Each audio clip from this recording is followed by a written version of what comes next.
Welcome back to the channel. Today we're going to take a quick look at High on Life, developed and published by Squanch Games. I don't really know much about this game. The only thing I know is that I saw a trailer a few months back on one of these game events and I really liked what I saw. Apparently the voices behind the game are those of the Rick and Morty franchise. So if you like the humor of the Rick and Morty series, then you're gonna love this game. The game starts off as a pretty basic first-person shooter. Aliens crash land right outside your house and you, the main character, go outside to investigate, where you come across a gun, well, a talking gun, who teams up with you to take revenge against the G3 alien cartel. You get past the tutorial pretty quickly and then you'll find yourself in the game's hub world where you'll learn the controls, learn how to shoot, meet all the interesting characters, and get familiar with your home base. Apparently, saving the world means going on bounty missions, traversing across planets, and defeating that area's main boss. So I feel like I got ahead of myself here. Let me explain the abilities. The abilities come in the form of different types of guns that you pick up, which I actually preferred this. I don't have to manage an inventory of skills or anything. Just equip the gun that has the ability that you need and go from there. So for example, one gun, which is your shotgun basically, has the ability to launch discs at walls, which create platforms for you to traverse. Another gun allows you to stop moving objects, enabling you to jump on them and use them as platforms as well.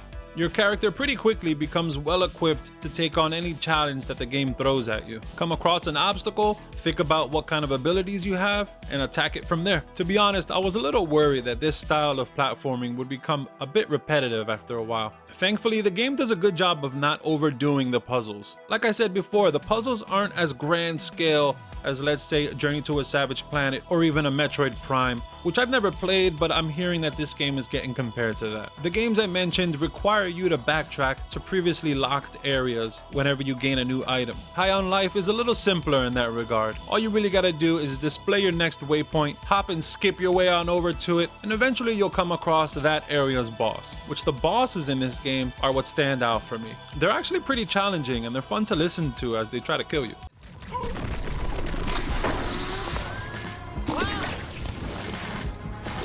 Are you a idiot? Because you shouldn't be messing with the G3.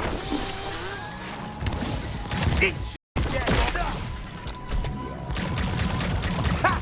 Bring it on. I can take it.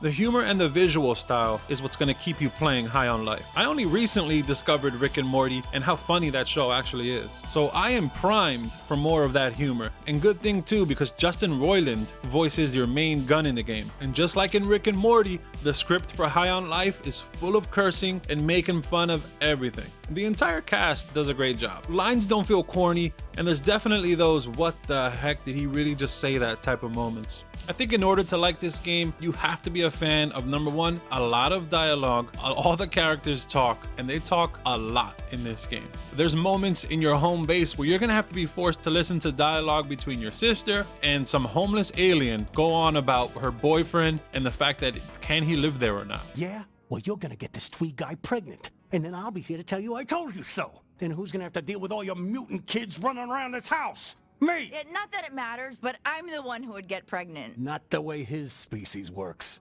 They get pregnant real easy. I'm so sick of this Look, I just don't want Twig to think I'm messy, okay? It's that simple. And I don't want you dating him at all.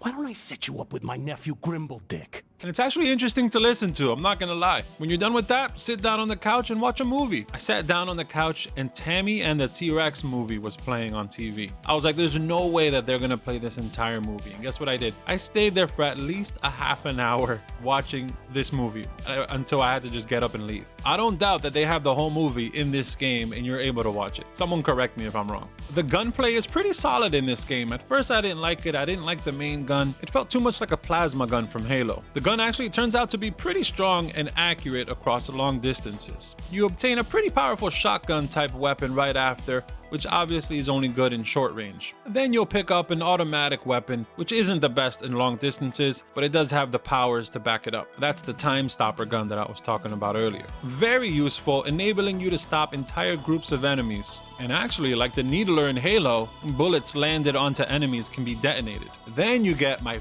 favorite gun of all, and this will be the last one I mention, I promise. The origin story for this gun is brutal. I'll let you experience that on your own. But the gun hatches little babies and shoots shoots them out like Cell Juniors towards enemies, sending them out to attack and kill anything in sight. And this weapon's special ability shoots out a mind control baby, confusing enemies and causing them to go berserk. The enemy AI is nothing to write home about, but they can get super aggressive. There were a number of times I was stuck in a room fighting wave after wave of enemies, only to die at the last wave, having to restart the entire wave section again. A checkpoint would have been nice, but that's just a minor complaint. The enemy variety is pretty good, and the game does a good job of mixing things up along the way, so it'll never really feel like you're fighting the same old enemies over and over. And if you're wondering if you're gonna have to platform much while fighting at the same time, the answer is no, but you will have to do minor platforming on certain bosses, as well as just be aware of your surroundings. Bosses love to light the floor on fire, set it off with electricity, and send shockwaves across the ground, forcing you to look vertically for safety. Honestly, the combat is a lot more involved than what I expected. For a brand new IP, they did a really good job. I can't wait to see what the studio has planned for the sequel, or maybe another spin-off of this game.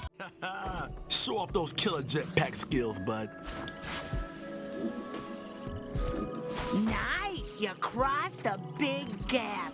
You want me to order you a trophy off of Delarmo Prime? Okay, this definitely must be the right way because, you know, we haven't gone this way yet, you know? For an artsy, colorful game, the graphics aren't bad. Obviously, don't expect hyper-realistic graphics, and it's nice to see that they didn't stick with the Rick and Morty art style, even though the general vibe of the game is based off of that series. The characters themselves look kind of scary. It reminds me of when The Simpsons did like CG graphics for their characters and the eyes looked all weird. All the different alien NPCs you can talk to get a pass, because I mean, aliens are aliens. They're supposed to look creepy. Outdoor environments are full of detail, colorful plants, purple plants, green plants, plants of all colors, rocks of all colors, water of all colors, poison of all colors. And I like when games shift from daytime to nighttime and vice versa. It kind of breathes new life into visiting the same old environment again. You won't just be visiting planets with overgrowth and poison ponds everywhere.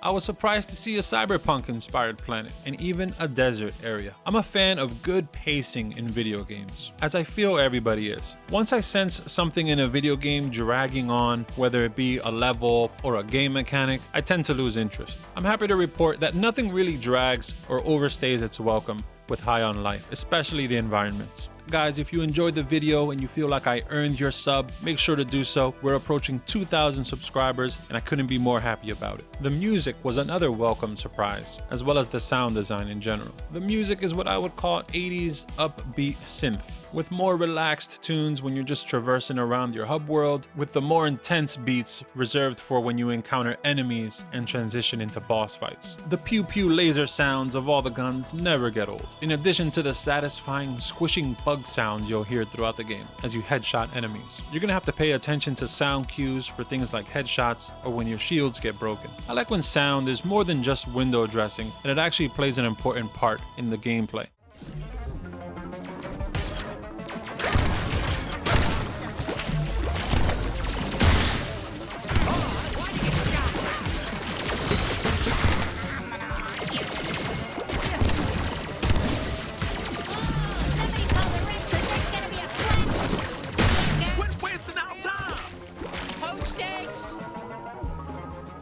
All in all, High on Life is a simple game in regards to the gameplay. It manages to inject some of its own flavor into the first-person / platformer genre that I want to see more of, to be honest. And as a side note, if you enjoyed High on Life, make sure to check out A Journey to a Savage Planet, which I also reviewed on the channel, and I'll link that at the end of the video. But the standout here is obviously the game's humor. They nailed the voice acting. If other games like Borderlands come off a bit cringy for you, don't put off High on Life thinking that you're gonna get some more Borderlands type of dialogue. High on Life knows you're in on the joke and they embrace it. They don't rely too heavily on breaking the fourth wall either. Characters actually have interesting and funny takes about what's going on around you. So package that with above average combat and exploration, and this is a game you really can't miss out on. If you're lucky enough to subscribe to Game Pass, then it's on there. It's honestly a risk-free gaming experience. That'll do it for my quick look at High on Life. Do yourself a favor and play this game. Until the next video, take care, guys.